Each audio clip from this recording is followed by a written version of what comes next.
बधाई और शुभकामनाएं देता हूं। आज का जो प्रेस वार्ता में कुछ महत्वपूर्ण विषयों को लेकर के आपसे चर्चा करने के लिए मैं आया हूं।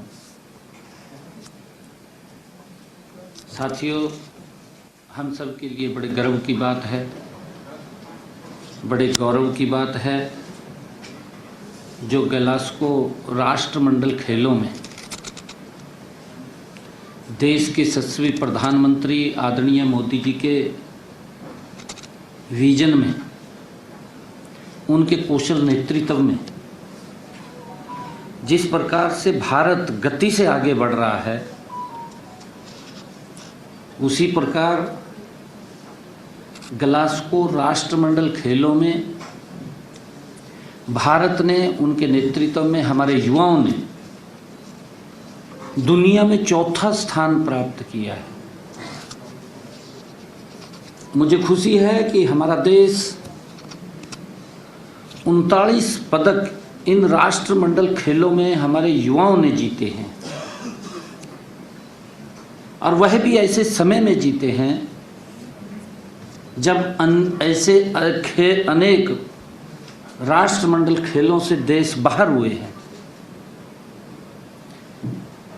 जिनमें हमारे खिलाड़ियों का दबदबा रहा है। मैं इस उपलब्धि के लिए देश के यशस्वी प्रधानमंत्री आदरणीय नरेंद्र मोदी जी का दिल से आभार व्यक्त करता हूं, जो एक एक कदम के ऊपर हर वर्ग का आदरणीय प्रधानमंत्री जी सहयोग भी करते हैं, मार्गदर्शन भी देते हैं। चाहे हमारा युवा हो, हमारा किसान हो, हमारी महिला हो, या हमारे देश के ऐसे परिवार जो गरीबी से जूझ रहे थे, उनको गरीबी से बाहर निकालने की बात हो।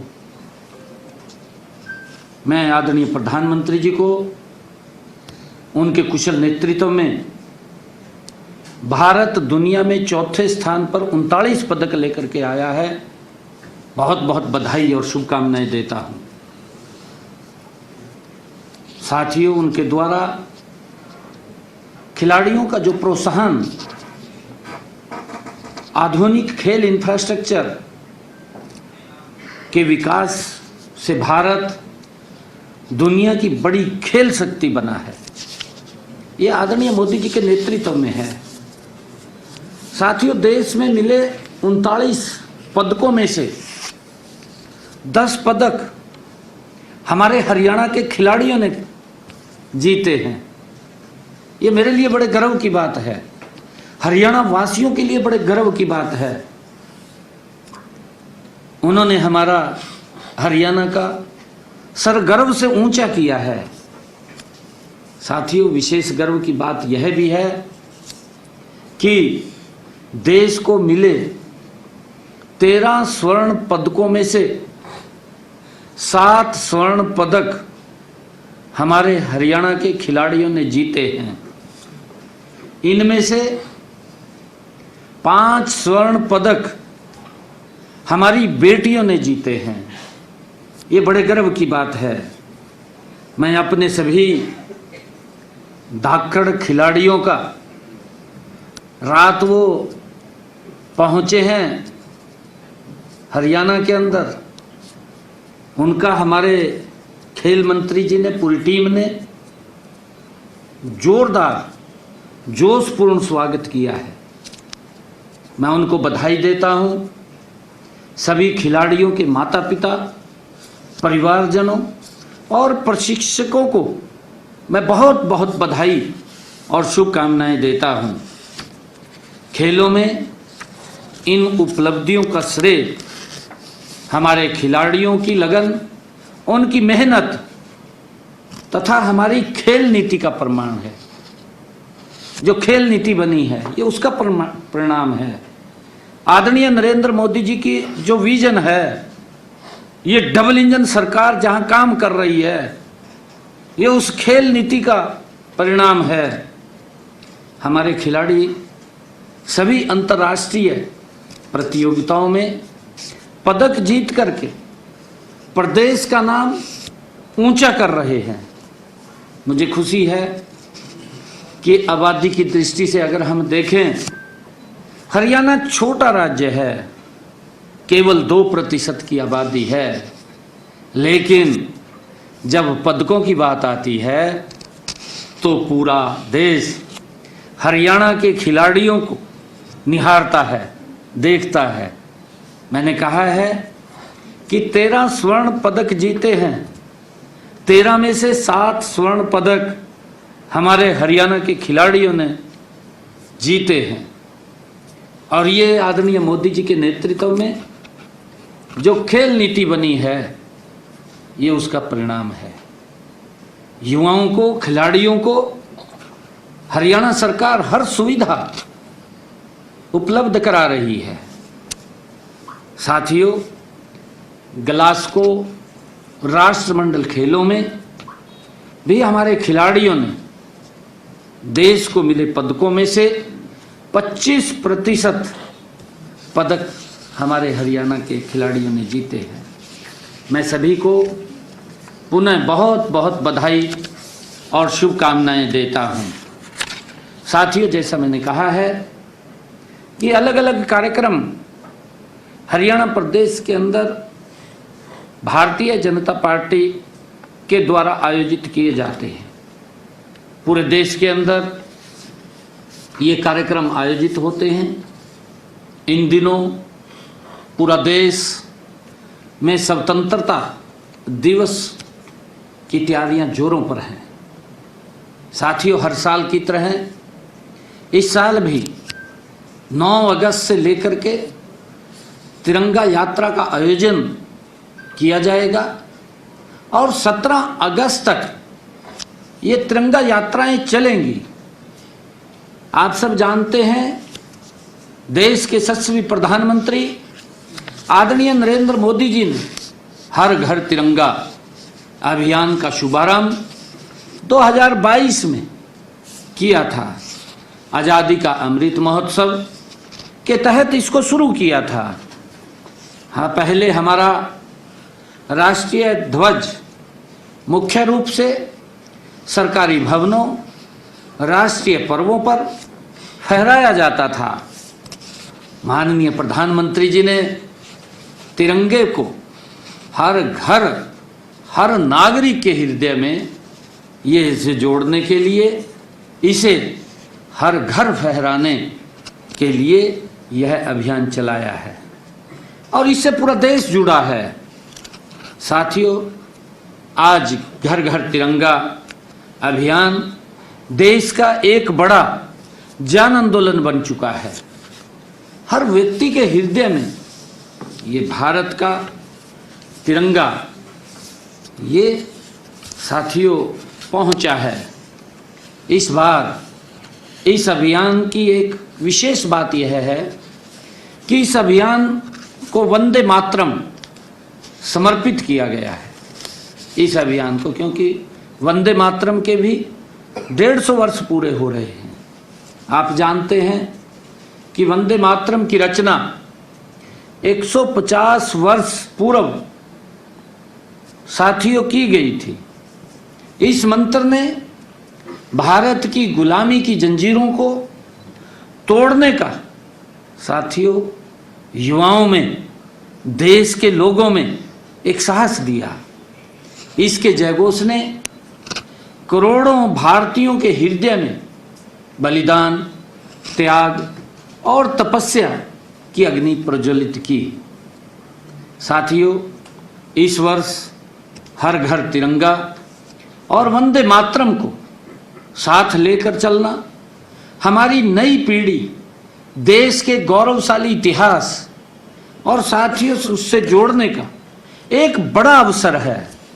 क्योंकि जहां वंदे मातरम के 150 वर्ष पूरे हो रहे हैं, वहीं साथियों ये हर घर तिरंगा महाअभियान एक जन आंदोलन बन चुका है।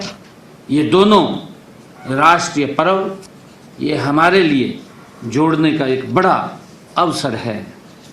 हमने निर्णय लिया है साथियों कि इस अभियान को हरियाणा के गांव-गांव, शहर-शहर, वार्ड-वार्ड और घर-घर तक पहुंचाया जाएगा। इसमें सभी सरकारी विभाग, स्कूल, कॉलेजेस, विश्वविद्यालयों, सामाजिक संस्थाओं, उद्योगों, युवा क्लबों, खेल संगठनों, स्वयंसेवी संस्थाओं और नागरिक समूहों की भागीदारी होगी। साथियों, मैं आपके माध्यम से प्रदेशवासियों से भी मैं ये कहना चाहता हूँ कि यह सरकारी कार्यक्रम नहीं है, बल्कि जन भागीदारी का ये राष्ट्र उत्सव है, राष्ट्रीय उत्सव है। किसान अपने घर और खेत पर तिरंगा फहराएं, दुकानदार अपने प्रतिष्ठान पर तिरंगा फहराएं, विद्यार्थी अपने स्कूल और कॉलेज में तिरंगे के साथ राष्ट्र सेवा का संकल्प लें और साथियों, कर्मचारी अपने कार्यालयों में, खिलाड़ी अपने खेल मैदान में और परिवार अपने घर पर तिरंगा फहराकर इस अभियान से जुड़े। इस अभियान में युवाओं और विद्यार्थियों की भूमिका साथियों सबसे महत्वपूर्ण रहेगी। साथियों, स्कूलों और कॉलेजों में तिरंगे और वंदे मातरम के इतिहास से जुड़ी प्रदर्शनियां भी लगाई जाएंगी। साथियों, इन प्रदर्शनियों में राष्ट्रीय ध्वज और वंदे मातरम की उत्पत्ति व विकास गाथा और साथियों स्वतंत्रता संग्राम और देश के वीरों के योगदान वह का सरल और प्रभावी तरीके से उनको दिखाया जाएगा। साथियों, शिक्षण संस्थाओं में निबंध प्रतियोगिता, चित्रकला भाषण और देशभक्ति गीत, प्रश्नोत्तरी और स्थानीय साथियों स्वतंत्रता सेनानियों से जुड़े कार्यक्रम भी आयोजित किए जाएंगे। प्रदेश भर में तिरंगा यात्राएं, बाइक रैलियां और साइकिल रैलियां, ई बाइक रैलियां भी साथियों आयोजित की जाएंगी। इन रैलियों में युवा क्लब, खेल संगठन, स्कूल, कॉलेज और आम नागरिक इसमें भाग लेंगे। हमारा प्रयास रहेगा कि रैलियों के रास्ते स्थानीय स्वतंत्रता सेनानियों, स्मारकों, शहीदी स्मारकों और ऐतिहासिक स्थानों से होकर ये यात्राएं गुजरें। इससे लोग केवल तिरंगा लेकर नहीं चलेंगे, बल्कि अपने स्थानीय इतिहास और वीरों से भी वो जुड़ेंगे। साथियों, वंदे मातरम की भावना से ओतप्रोत तिरंगा कंसर्ट का आयोजन 9 अगस्त और महेंद्रगढ़ में किया जाएगा। साथियों, इसमें देशभक्ति गीत प्रस्तुत किए जाएंगे और वंदे मातरम का सामूहिक गान भी होगा। साथियों, अभियान के दौरान रेलवे स्टेशनों, सार्वजनिक पार्कों, सभागारों, पुस्तकालयों, स्कूल और कॉलेजों, साथियों अन्य प्रमुख स्थानों पर तिरंगे का और वंदे मातरम से साथियों जुड़ी प्रदर्शनियां भी लगाई जाएंगी। साथियों, विद्यार्थियों एवं प्रदर्शनियों में आने वाले लोगों को तिरंगा के इतिहास, उसके महत्व और स्वतंत्रता सेनानियों के योगदान के बारे में साथियों बताया जाएगा। साथियों, इस बार डिजिटल माध्यम से भी बड़ी संख्या में लोगों को जोड़ा जाएगा। सेल्फी विद तिरंगा साथियों अभियान की प्रमुख डिजिटल गतिविधि है। नागरिक हर घर तिरंगा पोर्टल पर अपनी सेल्फी अपलोड कर सकेंगे। मैं हरियाणा की जनता से अपील भी करता हूं कि वह बढ़ चढ़कर अपनी सेल्फी पोर्टल पर अपलोड कर अपने देश प्रेम का साथियों इजहार करें। वंदे मातरम 150 वर्ष पूरे होने पर के कारण इस वर्ष डिजिटल सामग्री में उसके शब्दों को साथियों शामिल भी किया जाएगा। हमारी माताओं बहनों स्वयं सहायता समूहों को भी इस अभियान में बड़ी भूमिका होगी। साथियों, तिरंगा निर्माण, स्थानीय बिक्री केंद्रों के संचालन, रंगोली, सांस्कृतिक कार्यक्रमों और जनसंपर्क में सहायता समूह सक्रिय भागीदारी करेंगे। तिरंगे की पर्याप्त उपलब्धता सुनिश्चित करने के लिए राज्य भर में मांग का आंकलन किया जाएगा। स्वयं सहायता समूहों और स्थानीय विक्रेताओं के माध्यम से तिरंगे की खरीद और नागरिकों की के लिए व्यवस्था की जाएगी। साथियों, मैं आपके माध्यम से प्रदेश के नागरिकों से एक जरूरी अपील भी करना चाहूँगा कि तिरंगे को पूरे सम्मान के साथ, मर्यादा के साथ फहराएं। फटा या गंदा तिरंगा न लगाएं। राष्ट्रीय ध्वज जमीन पर न गिरे। साथियों, उसे किसी अनुचित स्थान पर न रखें। अभियान समाप्त होने के बाद तिरंगे को सम्मान के साथ उतारें और सुरक्षित स्थान पर रखें। तिरंगे के प्रति हमारा उत्साह जितना जरूरी है, उसकी मर्यादा का पालन भी साथियों अधिक जरूरी है, उससे अधिक जरूरी है। साथियों, इसी प्रकार स्वतंत्रता हमारे 15 अगस्त के बाद से पहले 14 अगस्त को विभाजन विभीषिका स्मृति दिवस देश के यशस्वी प्रधानमंत्री जी ने ये अवसर दिया। उन्होंने कहा कि आज मैं इसके माध्यम से जो विभाजन विभीषिका स्मृति दिवस का आयोजन वो 14 अगस्त को होगा। साथियों, भारत का विभाजन एक ऐसी त्रासदी थी साथियों, जिसे हमारे देश के यशस्वी प्रधानमंत्री आदरणीय नरेंद्र मोदी जी ने 20वीं शताब्दी की सबसे बड़ी त्रासदी कहा है, सबसे बड़ी त्रासदी। साथियों, उन्होंने 15 अगस्त 2021 को स्वतंत्रता दिवस के अवसर पर साथियों आज़ादी के अमृत महोत्सव का जब शुभारंभ कर रहे थे, तो इस विभाजन विभीषिका स्मृति दिवस में अपनी जान गंवाने वाले लोगों की याद में साथियों विभाजन विभीषिका स्मृति दिवस मनाने की देश के यशस्वी प्रधानमंत्री आदरणीय नरेंद्र मोदी जी ने घोषणा की।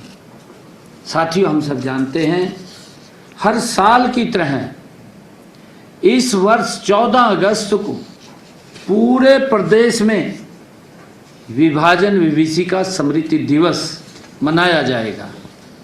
राज्य स्तरीय समारोह गुरुग्राम में आयोजित किया जाएगा।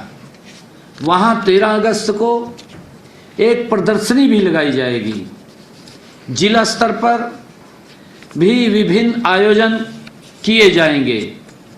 आयोजनों में मैं उन परिवारों के सदस्यों को भी बुलाया जाएगा जिन्होंने विभाजन की पीड़ा को झेला है, जिन्होंने विभाजन की पीड़ा को सहा है। साथियों, इस राज्य स्तरीय आयोजन का समापन 14 अगस्त की शाम को कैंडल लाइट मौन यात्रा के साथ किया जाएगा। इसका उद्देश्य विभाजन की विभीषिका के दौरान मारे गए लोगों को श्रद्धांजलि अर्पित करना है। साथियों, इसी कड़ी में गुरु रविदास जी महाराज का 650वां प्रकाश पर्व ये वर्ष भर कार्यक्रम चलने वाले हैं। पूरी श्रद्धा पूर्वक देश के यशस्वी प्रधानमंत्री आदरणीय नरेंद्र मोदी जी, भारतीय जनता पार्टी के राष्ट्रीय अध्यक्ष नितिन नवीन जी ने ये कहा है कि गुरु रविदास जी महाराज का 650वां प्रकाश पर्व पूरी श्रद्धा के साथ मनाने का हमें अवसर मिला है। साथियों, आप जानते हैं कि गत 29 जुलाई 2026 को गुरु पूर्णिमा के अवसर पर संत शिरोमणि गुरु रविदास जी महाराज के 650 प्रकाश पर्व को ये समर्पित गुरु रविदास जी महाराज समरसता संकल्प अभियान ये शुरू किया गया है। यह 20 फरवरी 2027 तक चलेगा। इस अभियान का उद्देश्य संत शिरोमणि गुरु रविदास जी महाराज के समता, सेवा, भक्ति, सामाजिक न्याय, मानवता एवं सामाजिक समरसता के संदेश को समाज के अंतिम व्यक्ति तक पहुंचाना तथा विभिन्न वर्गों को सामाजिक एकता के सूत्र में पिरोना है।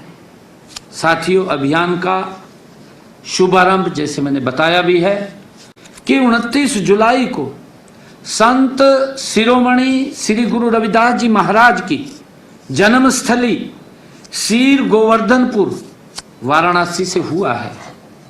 साथियों, जहां पवित्र माटी युक्त कलशों का पूजन कर उन्हें देश भर के राज्यों के प्रतिनिधियों को सौंपा गया है और इसके पश्चात यह कलश राज्य, जिला और ग्राम स्तर तक ये पहुंचाए जा रहे हैं।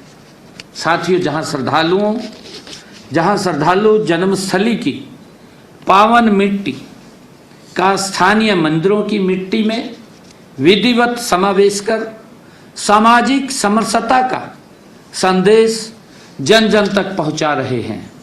साथियों, वाराणसी से शुरू की गई कलश यात्रा पूरे देश में जा रही है। यह यात्रा गुरुग्राम पहुंच चुकी है। इसमें श्री गुरु रविदास जी महाराज के जन्म स्थान वाराणसी से पवित्र माटी लाई गई है। इसे हरियाणा के हर गांव, हर शहर, हर बस्ती, घर घर तक पहुंचाया जाएगा। साथियों, इस कलश यात्रा के स्वागत में आज ही गुरुग्राम में माता शीतला मंदिर के परिसर में भव्य समारोह का आयोजन भी किया जा रहा है, जिसमें मैं स्वयं भी पहुंचूंगा। आगामी 5 अक्टूबर से 5 नवंबर 2026 तक पंजाब के डेरा सचखंड बल्ला से वाराणसी स्थित उनकी जन्मभूमि जन्मस्थली तक भव्य श्री गुरु रविदास जी महाराज समरसता यात्रा निकाली जाएगी। यह यात्रा विभिन्न राज्यों से होकर के गुजरेगी और लाखों श्रद्धालुओं को जोड़ते हुए समता, सेवा, सामाजिक न्याय एवं बेगमपुरा के आदर्शों की समाज व्यवस्था के संदेश का व्यापक प्रचार प्रसार करेगी। साथियों, मैं ये कहना चाहता हूँ कि इस पखवाड़े में हरियाणा प्रदेश 3 मुख्य आयोजनों से सरोबार रहेगा। मुझे पूरा विश्वास है कि प्रदेश की जनता इसमें बढ़ चढ़ करके भाग लेगी। बहुत बहुत धन्यवाद।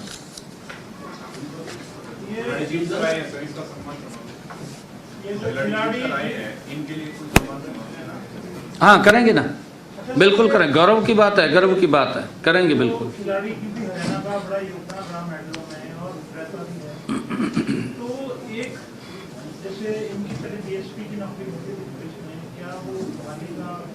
देने का है, कोई सोचेगी सरकार? नहीं, देखिए उसके अंदर हमारी जो पॉलिसी है, आज आप देख रहे हैं, ये पॉलिसी का ही परिणाम है जी।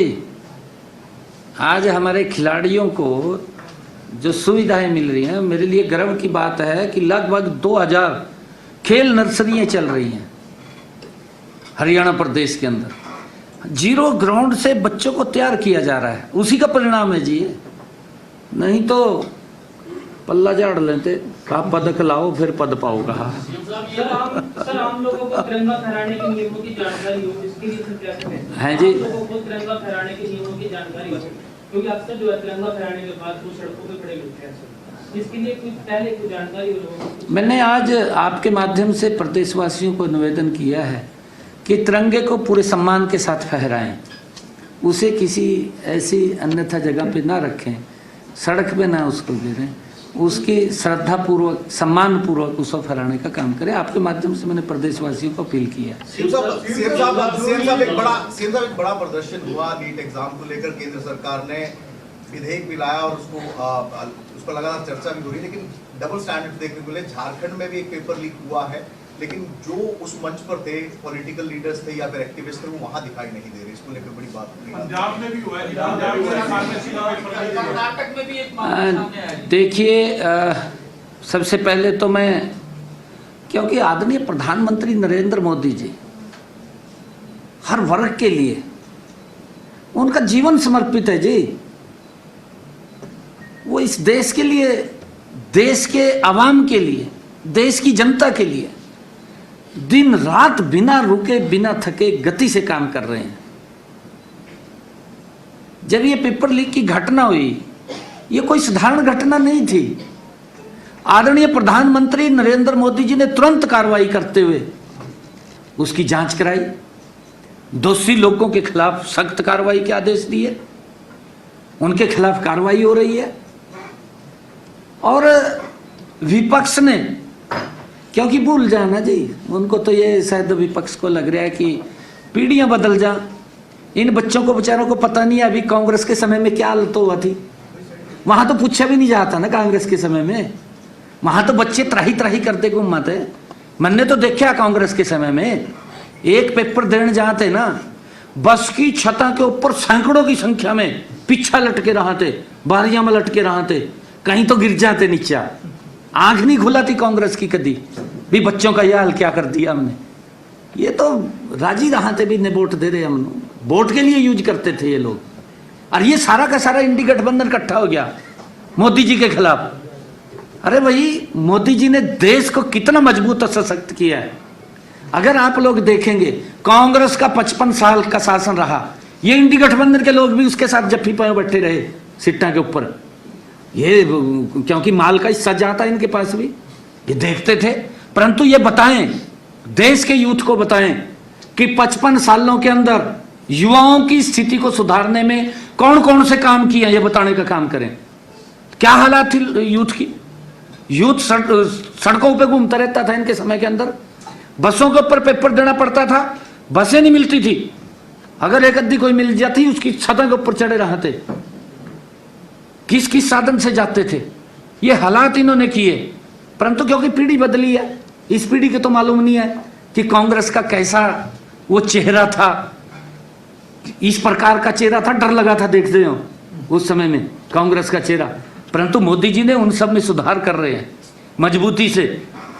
मैं तो आज भी ये बड़े विश्वास के साथ कह रहा हूं कि कांग्रेस के लोग बताएं तो राहुल गांधी बताए थे ना, बैठ कर कांग्रेस के नेताओं ने लेकर, इंडी गठबंधन के नेताओं ने लेकर बताए थे भी भैया हमने ये सुधार कराया, बताएं तो ना। मैं तो पूछ रहा हूं भी बताना चाहिए। मोदी जी ने 10 काम किए हैं, 12 साल हो गए मोदी जी ने, मेरे ख्याल से 20 काम युवाओं के लिए कर दिए होंगे 12 सालों के अंदर।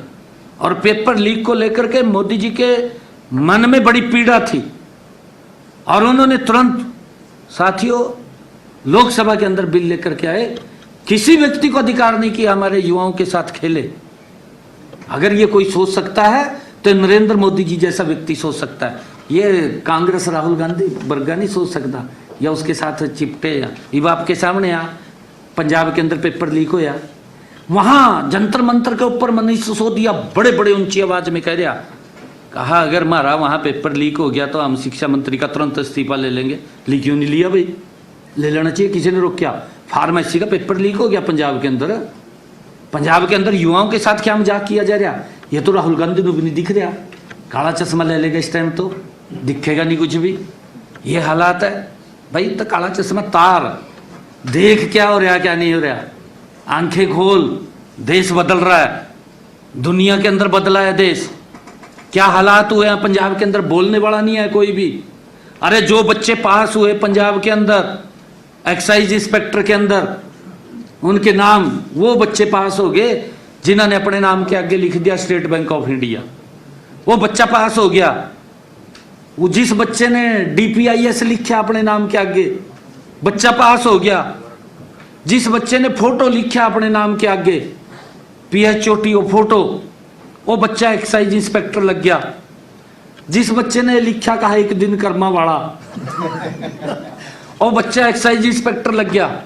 ये युवाओं के साथ धोखा है। क्यों नहीं राहुल गांधी देख रहा? वहां तो बैठ गया जाएगा चौड़ा होगा, यूथ भड़का ही दिया। भड़काने में तो देर नहीं लगती है, भड़काने में तो देखिए मैं कह रहा हूँ हमारी जो ये जनरेशन है ना यूथ की, इनको नहीं पता भी कांग्रेस ने क्या क्या अत्याचार युवाओं के ऊपर किए। इनको नहीं मालूम है क्योंकि नई जनरेशन आई है। परंतु मोदी जी उसके अंदर सुधार कर रहे हैं और मैं तो धन्यवाद करूंगा मोदी जी का धन्यवाद करूंगा कि उन्होंने इतना बड़ा एपिसोड होने के बावजूद सभी बच्चों को माफ कर दिया। उनको मालूम है कि हमारे बच्चे हमारे देश का भविष्य है। हमारा देश विकसित भारत की अगर बात करिए तो यही वो लोग हैं जो विकसित भारत में अपना योगदान देने वाले हैं। हरियाणा में जो है बिना पर्ची बिना पर्ची एक बहुत बड़ा कदम है और ये जो भ्रष्टाचार नौकरियों में रहता था वो खत्म हुआ है, इसमें कोई दो राय नहीं। लेकिन जो प्रोसेस है अभी भी भर्ती का, वो बड़ा लंबा प्रोसेस है। 5-5, 4-4, 6-6 साल लग जाते हैं एक टेस्ट के बाद, मतलब भर्ती करने में। तो उसको तेज करने में, टाइम बाउंड करने के लिए नहीं, हम तो तेज कर रहे हैं, पर एक भर्ती रोको गैंग है, भर्ती रोको गैंग, वो देर नहीं करती। जहाँ ही एडवर्टाइजमेंट होगी वो एकदम हाई कोर्ट में पहुंच जाएंगे और फिर हाई कोर्ट जब तक उसकी पूरी प्रक्रिया नहीं आएगी, समय तो लगता है ना हाई कोर्ट के अंदर। हम भी कुछ नहीं बोल सकते ना जी उसके आगे।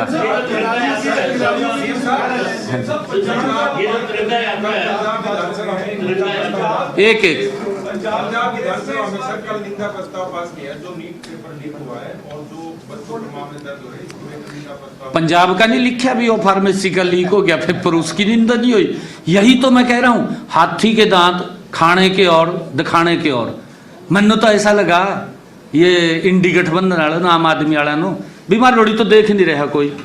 जिस तरह वो आगे आ जाना उसके नहीं, वो बिल्ली के आगे चूहा आ जा और चूहा आंखा बंद कर ले, भी मन्नू तो देख नहीं रहा कोई भी।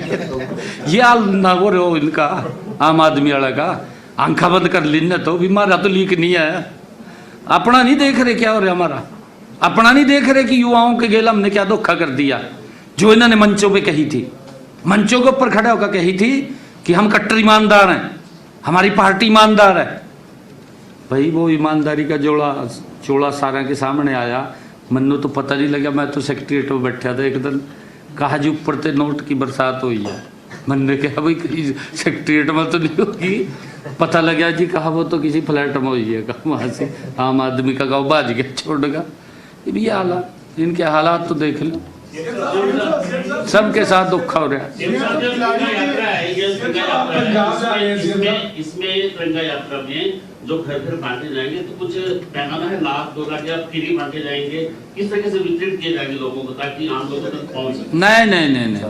अरे देखिए हमारा एक टारगेट तो है थोड़ा, वो भी 4 लाख के करीब हम देंगे। परंतु सब देश के नागरिक जब हृदय से इस तिरंगे को सम्मान प्यार करता है, हर व्यक्ति तिरंगा लेकर के उसको फहराएगा भी, यात्रा के अंदर भी शामिल होगा। ये हम सब के लिए बड़े गर्व और गौरव की बात है। सीएम साहब, खिलाड़ियों के मेडल आए, लेकिन कांग्रेस सांसदों ने कहा कि 2030 के लिए जो मेडल हरियाणा से आते हैं, लेकिन होस्ट इसको गुजरात या कहीं और किया जाता है। तो तो कॉमनवेल्थ गेम्स जो 2030 की उसमें हरियाणा को होस्ट करे, ऐसा प्रोटेस्ट किया, मांग किया। देखिए, हाजिरी लगवानी तुमने, हाजिरी लगवाई ली खड़े होकर हाजिरी लगवानी थी, परंतु ये तो नहीं बताया ना भैया हमने क्या करे अपनी सरकार के दौरान।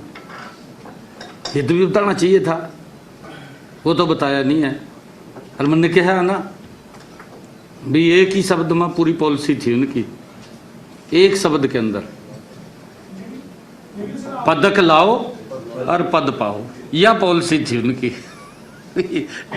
दो शब्दों की पॉलिसी थी। लेकिन सर ये को-होस्ट किया नहीं हरियाणा की ओर से, को-होस्ट किया नहीं सर 2030 के लिए हैं जी? हरियाणा को होस्ट करे। नहीं, अच्छा है, हम भी करते हैं ना पहले भी, ऐसा नहीं है कोई विषय। ये तो देश के लिए गर्व की बात है कि कॉमनवेल्थ गेम हमारे देश के अंदर है, हमारे पूरे देश के लिए गर्व की बात है, हमारे पूरे देश के युवाओं के लिए, खिलाड़ियों के लिए गर्व की बात है कि देश होस्ट कर रहा है। सीएम साहब, आप खेल नीति की सर इधर से खेल नीति की बात हो रही है, लेकिन भूपेंद्र सिंह हुड्डा कह रहे हैं सर कि हरियाणा में पहले जो नीति थी हमारी वो बेहतर नीति थी, उसमें खिलाड़ियों को डीएसपी भर्ती करते थे, अब जो है वो नीति में बदलने के बाद खिलाड़ियों में वो उतना उत्साह नहीं है जो पहले डीएसपी रखते थे। भाई अगर उनकी नीति बढ़िया थी फिर पदक क्यों नहीं आए? पदक आने चाहिए थे ना, पदक तो आए नहीं। खेल नीति तो बहुत बढ़िया थी, मैंने कहा दो शब्द की थी, पदक लाओ और पद पाओ यह नीति थी, और तो थी नहीं कुछ भी, दो शब्द की नीति थी। हाल ही में एंटी करप्शन ब्यूरो के डीजी ने आपको एक पत्र लिखा और उन्होंने कहा कि जो कर्मचारी करप्शन के जाल में पकड़े गए हैं वो दोबारा उसी पद पर आसीन हो जाते हैं, और यही कारण है कि भ्रष्टाचार को जो सरकार हटाना चाह रही है, जो दूर करना नहीं, ये बात हमने कही है भी जो भी इस प्रकार से कहीं पकड़ा जाता है भ्रष्टाचार के मामले में, उसको उस डिस्ट्रिक्ट में उस पद के ऊपर कोई पोस्टिंग ना दें। सर आप पंजाब जा रहे हैं लगातार, और इन दिनों सर पंजाब में पंजाब कांग्रेस के प्रभारी भूपेश बघेल फिर आए हैं और पोस्टर वार शुरू हो गया है सर, वहां पर बोर्ड लग रहे हैं भूपेश बघेल गो बैक, तो चन्नी के अलग पोस्टर लग रहे हैं सर, गुटों में बड़ी दिख रही है कांग्रेस। दुर्भाग्यपूर्ण है, मैं कहूँगा। देखिए, कांग्रेस ने हमेशा वोट बैंक की राजनीति की है, गरीब व्यक्ति का वोट लिया, पिछड़े वर्ग का वोट लिया, उनके लिए कुछ नहीं किया। ये चन्नी को बना दिया प्रचार समिति का अध्यक्ष, ये प्रचार करेगा, वोट देगा इनके लिए, छुट्टी कर दी प्रचार समिति का अध्यक्ष। ये कांग्रेस की नीति है जी, ना तो पिछड़े नो और ना दलित को, ये देख करके राजी नहीं है कांग्रेस पार्टी। भाई जिस व्यक्ति ने क्रूशियल समय के अंदर कांग्रेस का साथ दिया हो, चन्नी जैसे व्यक्ति ने, क्रूशियल समय था कांग्रेस के ऊपर, उस समय बढ़ गया, हरीफजा उसको बाहर कर दिया। बताओ भाई, उसने प्रचार समिति का अध्यक्ष बना करके, ये दलित ऐसी समाज के साथ कांग्रेस ने अपमान किया, उनको अपमानित किया है कांग्रेस ने। इसी प्रकार ये बीसी समाज को अपमानित करने का काम कांग्रेस नहीं छोड़ती है। ये तो राजी, हाँ कहा जी बस जेब माथ पायों घूमी जा, राहुल गांधी अपना ठीक है, राजी है कहा। आपकी सरकार के दो बड़े फैसले, थैंक यू, आपकी सरकार ने थैंक यू। फैसले जो